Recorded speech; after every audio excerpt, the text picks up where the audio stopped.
Jodak e gwengegoeko mag Kochia e kaunti ma Homabay ikwayo mondo obed akicha kaluore koda muoch mar Kuo Mar Jamni e gwengegoeko.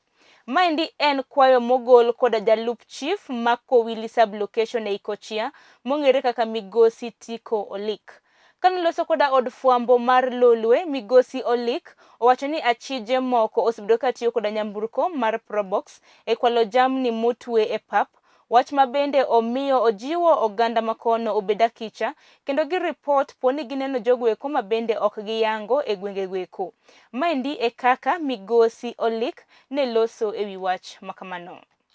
Wach moro osebiro ndara molos manyien mar koro mewa mar lamni okelonwa wach moro. Probox nyalo biro dakika matis gato kata kotweyo jamni machalo kaka rombo, diek, iyudo ka samatis probox moro chung'. Koro gin gi networking moro ma dakika matis kata 30 minutes iyudo ni probox no seringo ma ok nyal joke nikech road block be pok oket e yorwa ka.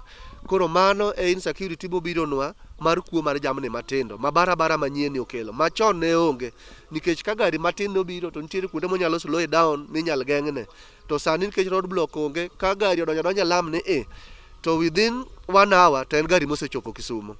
Koro mano e gima wanyalo wacho, to wasekono jogweng' ni mondo mi gibed alert kabisa. Gimoro amora ma gineno kata gari moro amora mochung' nyaka gidhi kanyo ma ging'e ni gari no timo ang'o to ang'o momiyo ochung' kanyo. Mano eka nyalo konyowa. But jothurwa pod yom e weche mag security. Wanyalo winjo wach kata bang'e ni gari moro nochung' kanyo, jomoko nonene to ne gikia gima gitimo. Koro mano ko wawinjo ni gari mochung' no jomoko nene to bang'e wawinjo ni kata ni chiaye moko lal. Koro wasebedo kwa nyiso jothurwa ni gimoro amora ma gineno ma giparo ni nyalo bedo manyalo kelo insecurity to ginyisowa. Kasto gi reporting information gitamowa. Iyudo ni samoro gimoro otimore gokinyi, wach choponwa saa 10 odhiambo, wach chopo ne polis saa 10 odhiambo. Koro kwa nono to en gimoro mane osetimore chon ma koro kaka wanyalo nono mwageng' gino bedonwa matek. But gima wang'eyo nomiyowa challenge ahinya en barabara moketnwa ka mar lam manyien ni. Yes.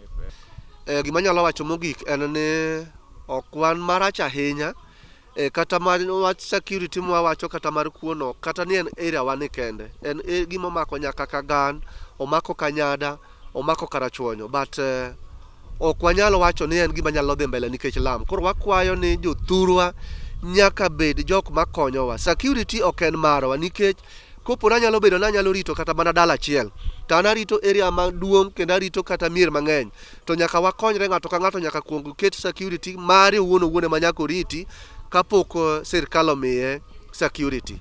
Koro security chakore gi in iwuon kapok obiro e sirkal. Koro kamano wanyalo adopt ni ng'ato ka ng'ato kuongo ritore kende, tang'e ni wach mar insecurity e area wani biro rumo.